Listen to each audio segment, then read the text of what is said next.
night, unspeakable horror outside Detroit. The gruesome discovery of a small child's body encased in cement lying along the banks of a river is believed to be that of 5-year-old Nevaeh Buchanan, who disappeared almost 2 weeks ago. A father and son out on a fishing trip made this horrific find just 7 miles from where little Nevaeh was last seen playing on her scooter. One of the men says he sat for hours fishing on top of a crude cement slab, having no idea that it contained a child's body, thinking the smell coming from the cement was rotting fish. Then he accidentally kicked off a piece of the cement, saw flies and human skin. You could see like it was starting to crack, and when he bent down, like the smell got really bad, and he chipped away a little piece of it, and he saw bare skin, and as soon as he saw that, he backed up and called the police. With cops confident that little Nevaeh has been found, the investigation now turns to finding the twisted sicko who committed this incomprehensible travesty. Police promise an intense manhunt. That person, to our knowledge, is still out there in the community. In my opinion, it is a very sick or disturbed person we're looking for.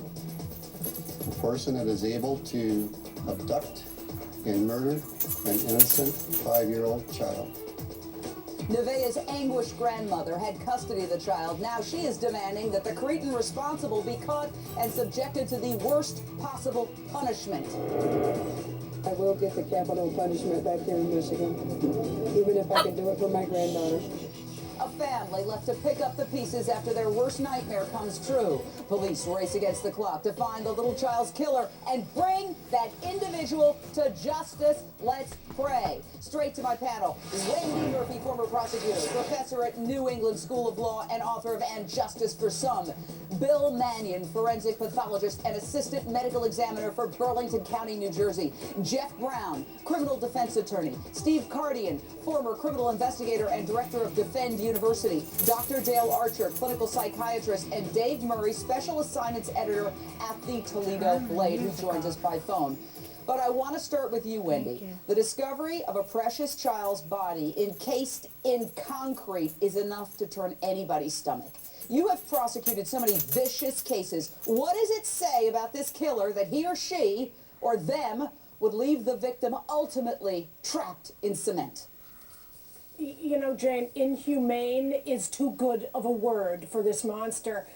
As if it isn't bad enough that you take a child, you hurt a child, you kill a child, you stuff their body in cement. I mean, I thought I'd heard it all when we heard about a suitcase with little Sandra Cantu being dumped like trash in a pond. This child dumped in a river. What I want to know is how many more little girls have to die before somebody does something meaningful to protect these defenseless kids? I am sick of it. In every case, it's a sex offender, some pervert. When are we going to do something? These kids can't stand up for themselves. They are totally defenseless. Every week we're on this show talking about something gruesome like this happening. Where's the president? Where's Obama? You know, if these girls died from swine flu, he'd be on the news tonight. Or if they were Muslim little girls, he'd be on the news tonight talking about it. Why isn't he saying anything? That's what I want to know. Well, listen, I do agree that we do as a nation have to come to terms, politics aside, with the issue of violence in America, particularly violence against young children who are defenseless, sitting ducks, who have absolutely no way of determining whether somebody who has maybe a toy or a piece of candy is a killer or not. You know, cops say the body of this little girl, which they believe is 5-year-old Nevaeh Buchanan, as we're saying, found encased in cement, buried along a river just 7 miles from where she was last seen playing on a scooter outside her mom's apartment. This has left the entire region in anguish and fear. Listen to what the dad of Nevaeh's best friend said. This little girl was my son's very best friend in the world. We hung out with her every single day.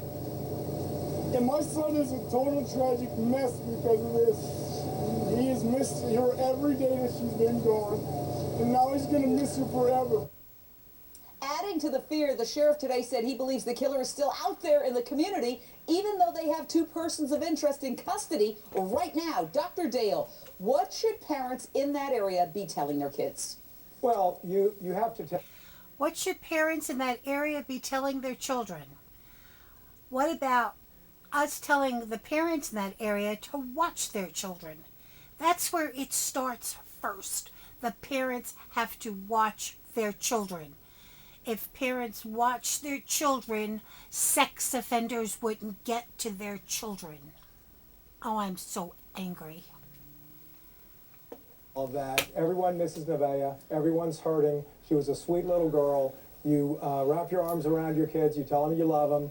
And you tell them it's okay to talk about it, and you're there for them. The most important thing is you have to be available to your children for them to talk. You know, cops are very tight-lipped about the evidence found at the shallow grave in the river. Let's listen to the news conference. Preliminary indications would be that it's been there for a while. We have recovered a shirt that is similar in nature to that has been described as belonging, or what Nevaeh was wearing at the time she was abducted. Dr. Mannion, they're not saying much, but how more difficult is it to do an autopsy when the body is trapped in concrete? And what can that concrete tell us about the killer? Can it provide clues? Oh, absolutely. The concrete will be subject to very extensive analysis. If you think about it, whenever a building collapses or a dam collapses, there are forensic investigators that know how to analyze concrete and see what was the problem with the concrete. Was there too much water, not enough silica, whatever. So those concrete fragments are being analyzed, and I'm sure the FBI will tell us exactly what type of manufactured concrete that was.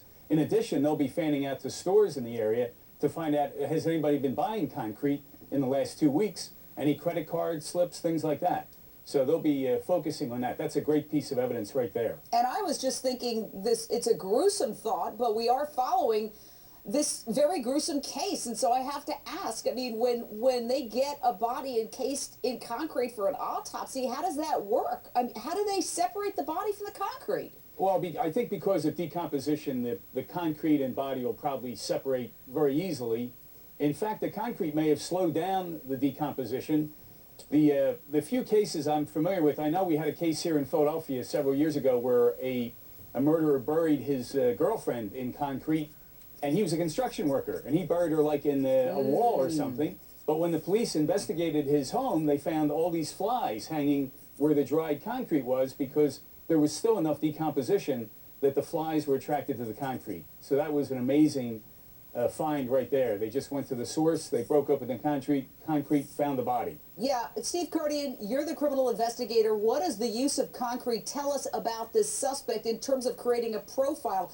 I always associate concrete with organized crime. Now you're hearing it being associated with someone who works at a construction site. How can they use this as a way to find this person? Jane, they're going to likely try and relate that back to someone that does have something to do with the industry, possibly. The fact that the concrete was found there, you just don't use concrete on a porous surface and then pick it up and throw it away. There had to be some sort of a container that was placed in, dried, and then removed and deposited at the crime scene. But what I don't understand is why. You know, I don't understand why anybody kills anyone, now, obviously. But that being said, why go to the extra length of doing something like this? I mean, what does it achieve? Hide the evidence. Go ahead, who's talking? In their mind, the ultimate concealment of the crime, Jane. How so? I mean, it's in a shallow grave. The evidence, Jane. Okay, so... the idea is to hide the evidence, and this is commonplace with a lot of crimes and a lot of criminals. It's one thing to commit the crime, and then the second part of it is usually they try to hide the body or hide the evidence, and that's exactly what the killer did here. The killer is thinking by mixing the cement, they can hide the body so that hopefully nobody will ever find the body. Well, wrong for him, they did find the body, and because it's encased in concrete and not in the water, it's going to preserve the body, it's going to help them find some clues, and I think it's our best case of finding the killer. Well, I certainly hope you're right. Dave Murray, was it encased in concrete, or was it a shallow grave and just concrete over the top? I was just going to jump in, Jane. It was really a shallow grave, and someone, they believe, placed the body in the shallow grave close to the edge of the river basin, and they poured something we call ready-mixed concrete, which is a dry mixture on top of the body, and then the water in the area just solidified. That's what we think happened. All right, everyone stand by. More analysis of this heartbreaker in just a minute. I will examine frightening